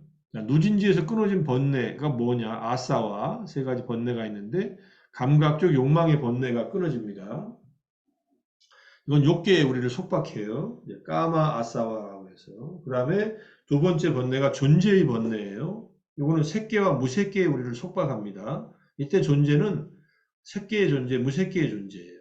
이거는 선정 체험을 하고서 그 선정 체험에 집착하는 거예요. 예컨대 그 앞에 나온 두 스승, 알라라까라마, 웁다까라마부타는 이 존재의 번뇌를 갖고 있었던 분들이에요. 그러니까 그분들은 죽어서 무색계에 가서 태어난 거죠. 뭐 그 얘기도 부처님이 깨닫고 나서 누구에게 법을 설할까 하다가 이렇게 알아낸 일이지만 무색계에 걸려 있는 거예요. 아직도 3계. 그 다음에 무지의 번뇌가 마지막에 나와요. 아위자 아사와. 이거는 무지는 3계에 우리를 속박시킵니다. 아직 3계에 아직 무지가 있으면은 3계의 어딘가에서 다시 태어나요. 그런데 천상에 태어난 어떤 존재들은 그 천상에서 무지를 깨버리고 아란이 될 수도 있습니다. 천상 세계 어디서든지 아란이 될 수가 있어요. 실제로는. 그리고 정거천이라고 하는 예컨대 색계 제4선천의 정거천, 거기에는 아나함들이 거기서 태어나고 거기서 아란이 된 분들이 많이 있습니다. 그게 예예.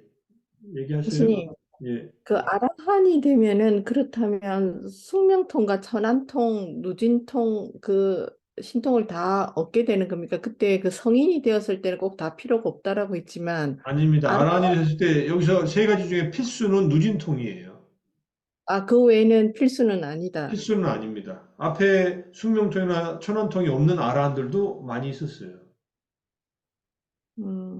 그러니까 숙명통과 천안통이 없어도 고가 무엇인지, 그다음에 고의 원인이 무엇인지를 확실하게 알 수 이제 있다라고. 전생까지는 안 가더라도 이 생에서 알 수 있는 것만 알고서도 누진통을 이룰 수 있는 거죠.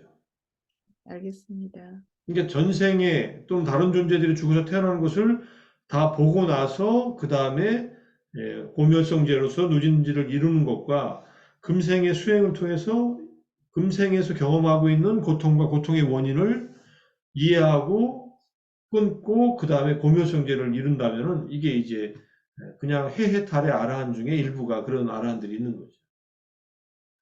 주석수에 의하면 지혜에 의해서 해탈한 해해탈의 아라한들은 누진지를 얻은 분들인데 초선, 2선, 3선, 4선 각각의 단계에서 다 아라한이 될 수 있고 초선에 이르지 못한 이제 근행정 오파차라 삼마디 거기에서도 아라한이 될 수 있다고 이렇게 5뿌리의 아라한이 있다고 나옵니다.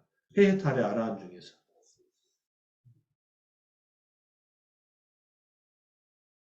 좀 말이 어렵나요? 이해하시죠? 전에 했던 내용인데 이렇게 예. 연결을 또 못하고 또 잊어버리고 그랬던 것 예, 같습니다. 예. 여러 번 반복해 들으시면 이제 이해를 하실 거예요. 전에 했던 게 아무랑하면 이 질문하셔요. 저는 여러 번 논문도 쓰고 여러 번 설명도 드리고 이렇게 해서 저는 뭐 그런 내용들을 이해를 하고 설명드릴 수 있지만 또 어디서 설명할 때 그때 들었던 건데 어디서 들었더라 하면은 또 안 되니까 자꾸 들어야죠. 뭐. 자, 요거는 제가 요 화살표 해놓고 이쪽은 제가 추가한 설명이에요.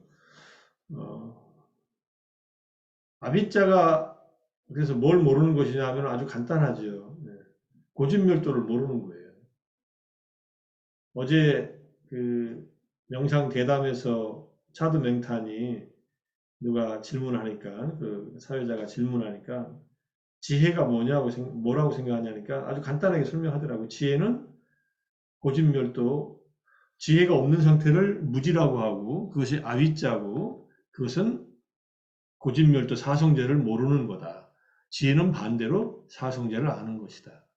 근데 이 알 때에 진짜 아라한의 지혜, 도의 지혜에서 사성제를 다 꿰뚫고 번뇌를 다 소멸하고 완전한 이 누진지를 얻는 거고 그 전 단계에서는 나름대로의 이해가 생기는 거죠. 우리가 수행할 때는 고성제와 집성제만을 대상으로 일단 수행을 합니다. 수행 과정은 고멸도성제 8정도를 닦아 나가는 거고 그 다음에 우리는 대상은 항상 몸과 마음의 경험으로서의 고성제, 고통의 진리, 그 다음에 그것을 일으키는 원인인 가래, 집착, 무명을 끊어나가는 거죠. 뭐 그렇게 이해하면 수행을 뭘 하는 것인가 하는 것을 알 수 있어요. 고통에 대해서는 있는 그대로 이해하고 고통의 원인은 계속 끊어내고 그게 12연기에서 무명, 식, 명색, 유깁, 촉수에서 나올 때 식, 명색, 유깁, 촉수 요 5가지가 현재 일어난 결과거든요. 요 5가지는 이해해야 할 대상이고 수 다음에 가래는 끊어야 될 대상이고요. 가래 다음에 집착도 가래가 끊어지면 집착도 끊어지니까 집착을 못 끊으면 이제 다시 새로운 유, 생, 노사 이렇게 연결되니까 그거는 다시 이해해야 할 진리예요. 그래서 우리의 몸과 마음은 이해해야 할 그런 대상들이다. 그래서 윗바사나 할 때 계속 몸과 마음을 관찰하는 거예요. 이해하기 위해서. 어떻게 이해하느냐? 고유한 특성으로, 조건주의적인 특성으로, 그 다음에 보편적인 특성으로서 이해하는 겁니다. 몸에 대해서, 마음에 대해서, 또 마음 부수에 대해서. 이 3가지를 끊임없이 관찰해 나가는 것이 수행이다. 그 수행이 나중에 완성돼 이제 점점 깊어지면은 관찰된 모든 대상들이 무상하고 변하고 있고 고이고 안전하지 못하고 불만족스러우며 무하다. 고정된 실체는 없다는 것을 지혜로서 꿰뚫어 알면서 윗바사나 지혜로 그 다음에 도의 지혜 쪽으로 연결되는 거예요. 스타원의 도의 지혜부터 시작해서. 자, 그 다음에 이제 부처님께서 여기 아라한이 되면서 붓다가 되었다라고 했잖아요. 그 말을 이제 안구타라니까야 이제 일법 하나의 모음에 한 사람의 출현은 세상에서 아주 얻기 어렵다. 열의 아라한 정등각이다. 이 한 사람의 출현은 세상에서 아주 얻기 어렵다. 이게 나중에 또 나타날 거고요. 이 한 사람이 태어날 때 많은 사람들에게 이익이 되고 여기 많은 사람들에게 이익이 된다고 했습니다. 모든 사람들에게가 아니에요. 많은 사람이라 그래요, 항상. 왜냐하면은 부처님 법을 안 듣는 인간들이 있어요. 잘났다고 하고 비난도 하고 그런 사람들이 많은 사람들에게 못 들어가요.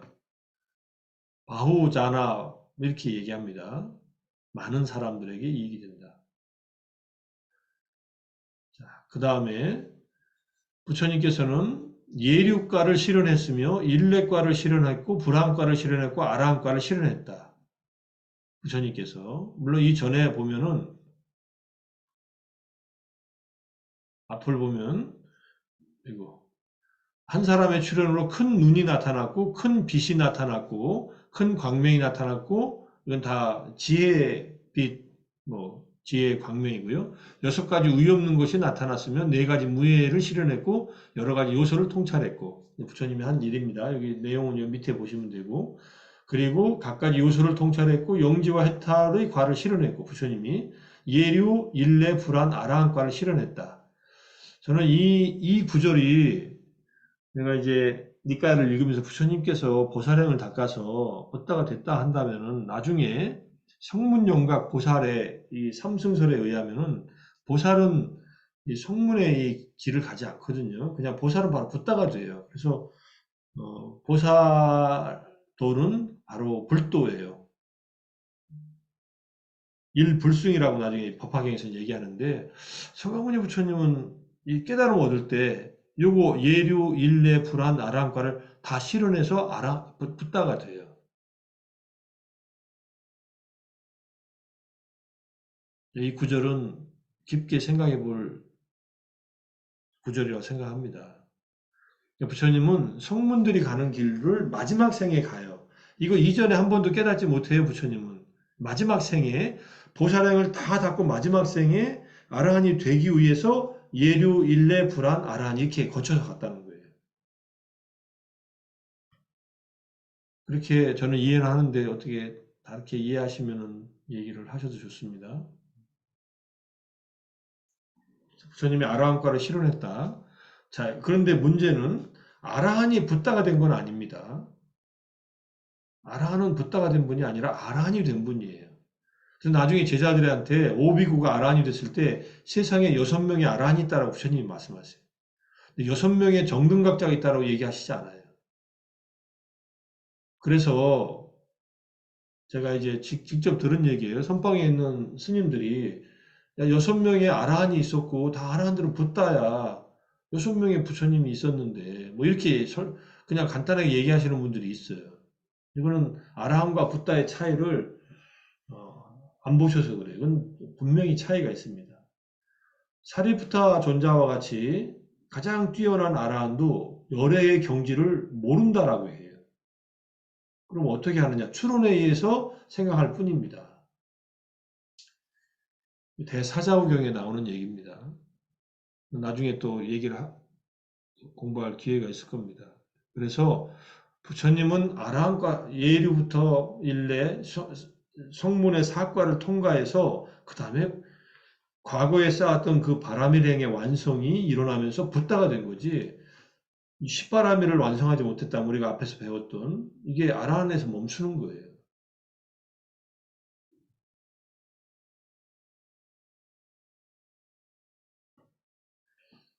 그래서 부처님께서 붓다가 되신 길과 대승경전에서 붓다가 되는 길은 다르다 이렇게 저는 이해를 해요.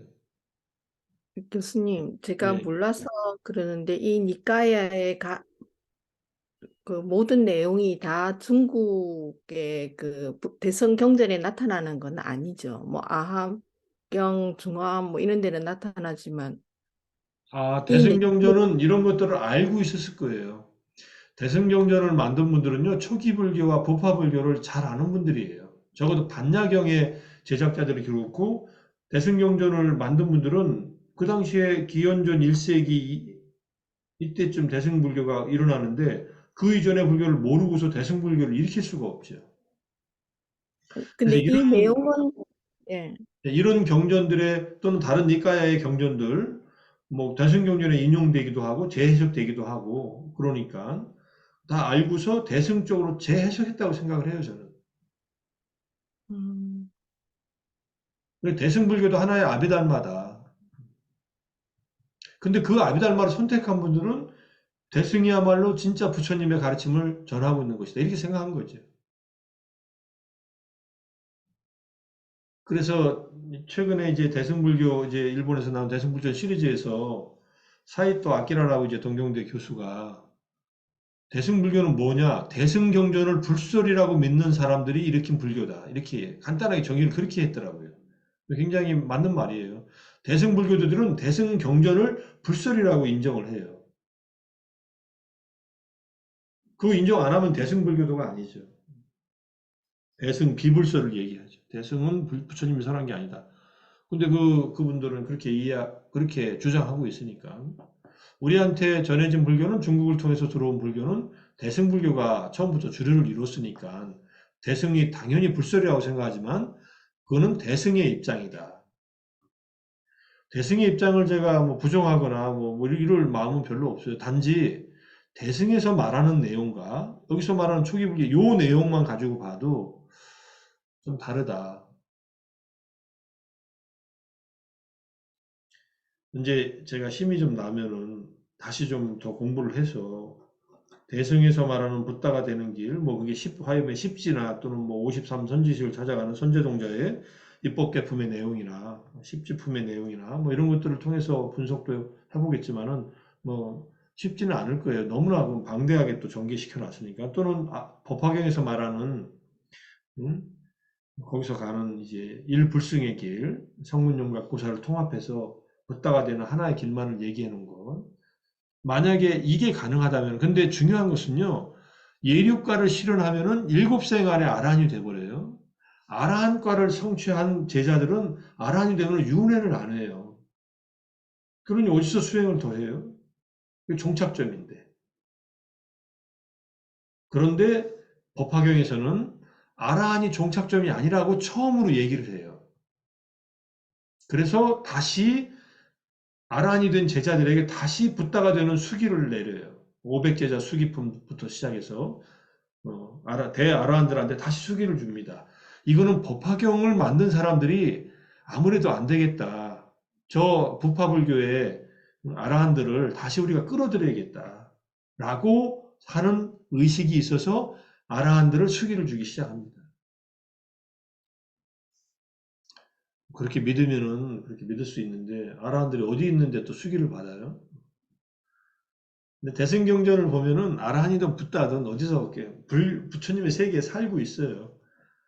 근데 아직 붓다가 못했으니까 완전한 깨달음 다 이루지 못했다라고 보고 그들도 더 수행해야 된다. 여기서 부처님도 아라한과까지 가서 다시 이제 정등각자가 됐으니까 이렇게 이해할 수 있는 측면들이 있지요. 요 말만 보면. 근데 적어도 초기 불교의 입장에서 보면은 아라한이 돼버리거나 예류가를 보살행을 하다 예류가가 그래서 예류가를 못 들어가요. 보살들은 내가 붓다가 되겠다고 마음 먹으면은 예류가의 깨달음이 일어나지 않아요. 일어나면 일곱생 안에 보살행을 완성해야 되는데 일곱생 안에 완성시키는 보살행은 없거든요. 긴 시간을 수행해야 되니까.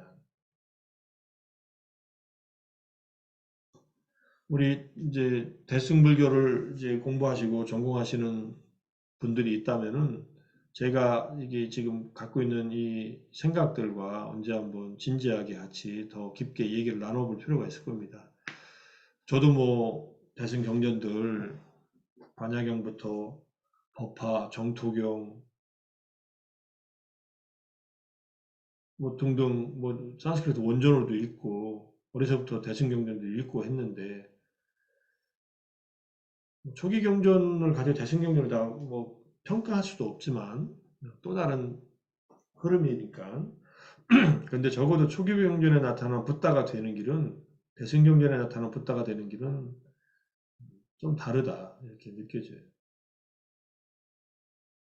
심지어 화엄경에 의하면 대승의 보살행은 붓다가 되는 것이 오히려 좀 안 맞아요. 붓다가 안 돼야 돼요. 중생들이 끝이 없는데 어떻게 붓다가 돼요? 모든 중생들을 다 제도하고 내가 마지막 성불하겠다. 지옥에 있는 모든 중생들 내가 다 제도하고 내가 성불하겠다.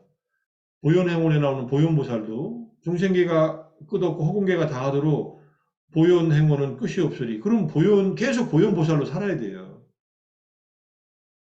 보살행은 끝이 없다는 거예요. 그럼 붓다가 못 되는 건데 뭐 또 다른 해석이 있을 수 있습니다. 유마경에 나오는 해석도 있고. 아니, 교수님, 예, 붓다가 되는 것보다 자기가 원래 자기 성불이 돼 있다는 것을 갖다가 기본에 깔고 있으면서 그게 대승이 시작된 거잖아요. 누구나 다 불처가 될 수 있다고, 다만 보지 못할 뿐이다는 그걸로 해서 그게 전제가 됐기 때문에 부처가 되는 어떤 다른 길보다 어차피 자기가 부처의 힘을 알아가는 그 과정이라고 봐야 되지 않겠어요? 뭐 그것도 열애장, 근데 그건 이제 한 3세기경에 나타나요. 열애장 사상으로. 물론 뭐 화엄경에도 신불급 중생 시삼무차별이 처음부터 나타나니까 뭐 그런 전제하에 열애장 불성 사상이 대승불교는 바탕에 있다는 것은 이해는 할 수 있는데 그래도 뭐 예컨대 열애의 태아가 중생 안에 있는 거지 그 자체가 열애의 가능성이 있다는 얘기지 그 자체가 그냥 열애라고 하는 말은 나중에 나와요. 그게 중생 안에 있는 신불교, 열애의 본성과 이미 열애가 된 분의 본성과는 다르지 않다라는 말은 이해를 하는데 그럼 다르지 않다고 하면은 갓난애가 어른이냐고요. 그 신, 갓난애도 사람이고 어른도 사람이로서 똑같다. 이건 말이 되죠. 근데 그 갓난애가 그 말도 나오잖아요. 그래서 뭐 진심직설에 나오나 뭐 어디에 나오잖아요. 어린아이가 사지가 있어도 얘가 커야 사지가 힘을 발휘하지 않느냐. 중생이 부처여도 깨달아야 부처로서의 기능을 하지 않겠느냐. 근데 본래 네가 부처라는 것을 믿고서 시작하라는 말에서는 그 말이 맞죠. 그죠? 그래서 믿음을 일으키라는 얘기죠. 대승의 어떤 그런 운동가들은 본래 그대가 붓다와 동일한 그러한 자질을 갖고 있다는 것, 그런 열애장, 불성이 있다는 것을 믿고서 시작하는 것이 맞는데, 믿음만 갖고 안 되죠. 믿음 다음에 이제 수행을 오랫동안 해야 되잖아요. 그게 이제 그러면 이제 초기 경전에는 그 얘기가 없느냐? 초기 경전도 얼마든지 가능하지요. 부처님 보고서 신심을 일으켜가지고 붓다가 되겠다고 마음먹은 수메다 행자나 나하고 다를 바 없다. 이렇게 생각한 것이 대승 불교도들이에요. 충분히 가능성이 있어요. 그렇게 할 수도 있고. 근데 그리고 나서 수행하는 방법이 예컨대 바라밀 행이다. 10바라밀이든 6바라밀이든 그럼 그게 다 완성되는 때에 이제 부처가 되는 거예요. 소가모니 부처님이 수메다행자부터 사아승지 10만 대급을 수행해서 마지막 생에 바로 이렇게 돼서 열애 아라한 정등각이 되신 것처럼 그렇게 돼야 이제 초기 불교는 설명하는데 대승불교는 나중에는 이제 즉신 성불의 사상이나 밀교에서 또는 심죽 시불의 사상의 선불교나 이런 얘기가 나오니까 좀 비약하는 면이 있죠. 근데 그 비약이 필요한 비약이라고 생각을 해요. 기본적으로. 그렇게 믿고서 시작해서 수행을 잘 해서 그런 보살행의 삶을 이제 살아내면은 전국에는 부처가 될 수 있겠죠, 당연히. 그 힌두하고 싸움 가운데서 대승이 그런 사상이 더 이렇게 각인을 시킨 거 아니겠어요? 그 역사적 배경이 힌두에서 그 다신 사상 때문에 대승의 그게 다불 사상이 된 것이잖아요. 그 역사 그거는 배경을 끌어와서 얘기가 설명이 될 것 같아요. 아니, 그거는 이제 경전 내에서는 확인하기는 어렵고요. 어쨌든 인도의 바탕에서 생겼으니까 초기 불교도 뭐 인도적인 어떤 얘기들이 많이 들어가 있으니까. 근데 힌두교의 무슨 뭐 관세음보살 신앙이나 또는 뭐 문수 신앙이나 이런 신앙이 있었던 건 아니죠. 보살 신앙 속에서 보살의 의미를 이제 다변화시키고 붓다에 대한 이해를 다양화시키고 이렇게 대승불교도들이 다시 불보살에 대한 이해를 바뀌는데 뭐 스님 말씀대로 힌두의 영향이 있을 수도 있는데 기원전 1세기에는 힌두가 그렇게 많이 발전하지 못했을 때예요. 힌두교가 확 발전할 때는 4, 5세기쯤이에요. 굽타 왕조. 영향은 있을 수 있어요. 인도라는 맥락 속에서. 어쩌면 힌두교도들이 불교도가 돼가지고 그런 상상력을 펼쳤을 수도 있습니다. 근데 기본적으로 부처님 당시 때도 바라문들이 부처님의 수제자들이 많이 있잖아요. 사리풀, 목련, 마하가사파 다 바라문들이에요. 그 당시에. 나머지 크샤트리아들이 많이 있었고 지식인들이 많이 있었다는 것은 사실인데 뭐 그렇게만 단순하게 볼 수 없는 측면도 있다고 생각합니다. 어쨌든 이거는 제가 갖고 있는 문제의식이기도 하고 대승불교의 맥락과 초기 불교에서 찾아내는 붓다가 되는 길의 맥락이 약간 차이가 있다. 그 정도만 일단 얘기하고요. 공부할게요. 자, 사람으로 태어나는 것 어렵고 죽어야 할 생명들의 삶은 어려우며 정법을 듣는 것이 어렵고 부처님들의 출현도 어렵다. 아까 바로 요 앞에서 요 얘기 나왔잖아요. 이 한 사람의 출현은 세상에서 아주 얻기 어렵다. 이 말이에요. 이 말을 법국에서 이렇게 한 거예요. 끼쪼 붓다남 우빠도에서 부처님들의 출현은 어렵다. 이걸 만나는 것은 정말 어렵다. 우리도 부처님이 계셨을 때 우리가 태어나지 않았으니까 그때 태어났다가 딴청 피다가 이렇게 지금 와서 또 만났는지도 모르지만 기억이 안 나니까 그거는 차치하고 그때 우리가 부처님의 법을 어떤 형태로든 들었을 가능성도 있고요. 그때는 못 듣고 후대에 들었다가 지금까지 이렇게 내려왔을 가능성도 있지만 어쨌든 인간으로 태어나는 게 어렵고 우리들이 죽어야 할 생명들이 삶을 유지하는 게 어렵고 정법 듣는 게 어렵다. 여기에 사땀마, 사와남 정법이 뭐냐는 바로 뒤에 나오고요. 부처님의 출현도 어렵다. 이렇게 나옵니다. 그 다음에 부처님께서 깨달음의 시로 말씀하신 법구경이 있어요. 한량없는 세월의 생사윤회 속에서 집을 지은 자가 누구인지 알려고 찾아 헤매다 찾지 못하여 계속해서 태어난다니 이는 고통이었네. 여기서 계속해서 태어난다니 이는 고통이었네가 두카 자띠 뿌나뿌밤이에요. 뿌남이에요. 뿌남 이게 반복해서 태어났는데 그것이 두카였다. 괴로움이었다. 집을 짓는 자여, 이게 가래라고 가르쳐놨지만 내 이제 너를 보았으니 너는 이제 더 이상 집을 짓지 못하리라. 이제 모든 석가래는 부서졌고 번뇌는 부서졌고 대들보, 모명은 산산이 조각났으며 나의 마음은 열반에 이르러 모든 갈에 파괴되어 버렸네. 나의 마음은 열반에 이르러라는 말은 위상카라 가탐 찢담 이렇게 돼 있어요. 위상카라가 쌍카라가 아닌 상태가 되었다 이런 뜻이에요. 쌍카라라는 말이 만들어내는 조건 지어지는 그런 에너지, 힘이에요. 유의법 전체죠. 그러니까 유의법에서 벗어났다는 뜻이에요. 그게 열반이라고 표현한 겁니다. 그래서 탕하남, 카야, 맞장가 모든 가래 파괴되어 버렸네. 가래가 파괴되었고 무명이 산산조각 났다. 무명과 가래, 번뇌들이 다 없어졌다. 이게 깨달음을 얻은 밤에 이게 부처님이 동쪽을 향해 있으니까 서쪽에 보름달이 지고 동쪽에 샛별이 뜨는 그 풍경에 이 보리수가 그 보드가야의 그 대탑에 있었던 보리수다.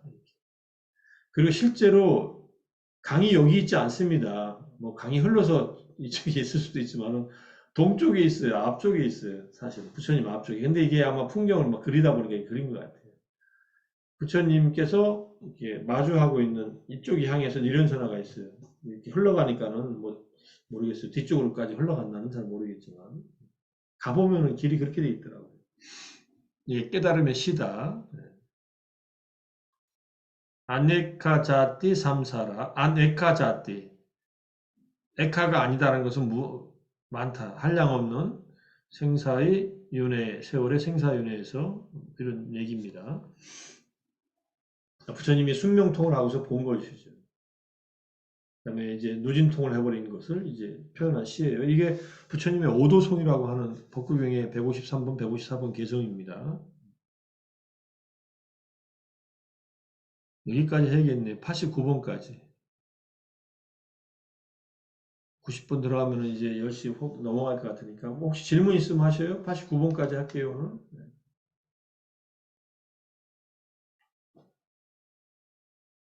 아까 그 계급할 때요. 그 당시에 교수님 중간에 말씀하시는데 어느 계급이 가장 많았다 뭐 이런 게 있습니까? 크샤트리아가 존경받는 시대였다고 합니다.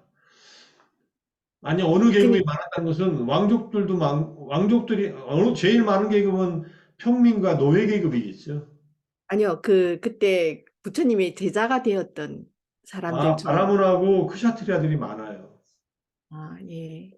실제로 부처님의 제자들을 특히 위에 부처님의 그 수제자들 중에 우팔리존자 이바사 출신의 우팔리존자가 계율제일이고요. 나머지는 다 대부분이 다 이 바라문과 그다음에 무사계급 왕족들이에요.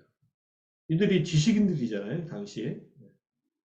그러니까 그들이 많이 출가합니다. 그거 조사해 놓은 곳 있을 거예요. 부처님 당시 때 제자들의 그 계급 분포도에 대한 연구가 있어요. 찾아봐서 있으면 제가 공유해 드릴게요.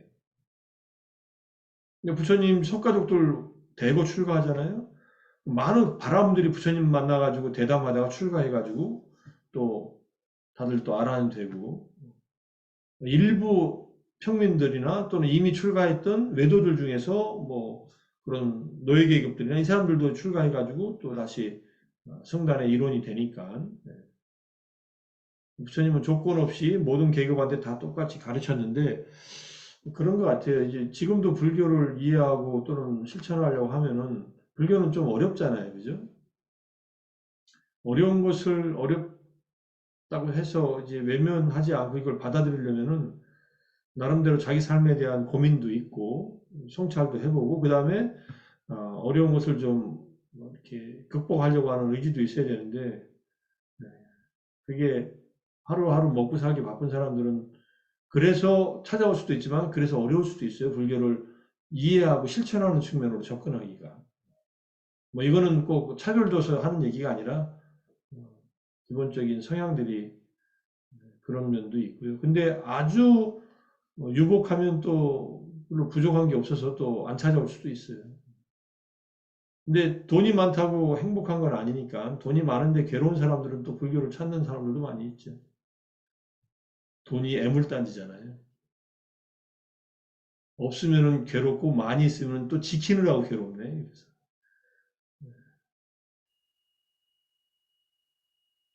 자, 그건 그렇고 또 다른 질문 없으세요? 죄송합니다. 잠깐만. 그러면 부처님께서는 사실은 항상 찾아오는 사람들에게만 설하시고, 아닙니다. 그죠? 부처님이 찾아가신 적도 많이 있으세요. 아, 예. 이제 부처님의 그 주석서에 의하면 부처님이 새벽녘이라는 것은 2시에서 6시 사이예요. 그때 선정에 들어요. 그걸 마하까루나 사마파티라고 해서 대비정이라고 합니다. 그때 들으셔서 뭘 하시냐면은 그날 일어날 일들을 미리 보세요. 내가 오늘 누구를 만나서 누구를 위해서 어떤 가르침을 줄 것인가를 그날 다 당신의 스케줄 속에서 다 확인을 하세요. 그럴 때에 찾아갈 필요가 있는 사람들은 찾아가시고 오는 사람들은 맞이하고 이렇습니다. 예컨대 앙구릴말라 같은 경우는 사람을 막 죽이고 다니는데 부처님한테 오겠어요? 부처님이 찾아가시죠. 앙구릴말라가 사람을 죽이는 그 숲속으로. 왜냐하면 그때가 앙구릴말라 제도할 때라고 하는 것을 아셨기 때문에. 뭐 모갈라나 존자도 뭐 수행하다가 졸고 있으니까 부처님이 그 신통력으로 가세요, 글로. 그래야 저 잠을 깨워줘야 그 다음에 아란이 될 텐데 하고서 뭐 그렇게 부처님은 자유롭게 움직이시니까 뭐 필요할 때는 걸어가시고 더 필요할 때는 그냥 가시고 신통력으로. 근데 그게 다 당신의 그날의 뭐랄까 만나서 제도할 사람들을 파악하시고 움직이셨기 때문에 부처님의 교화 활동은 뭐 어려운 경우는 있어도 법을 전했을 때 안 된 경우는 별로 없었던 것 같아요. 말을 안 들으면 안 됩니다. 데바다타처럼 말을 안 듣고 하다 결국은 부처님한테 도를 불려가지고 부처님 몸에 상처 내가지고 이렇게 어려움을 겪은 사람도 있지만은 대부분 부처님이 이렇게 가르치려고 했던 제자들은 거기에 맞게끔 가르쳤기 때문에 다들 순서적으로 가르침을 받고 이렇게 당신들이 경험할 수 있는 깨달음까지 가지요.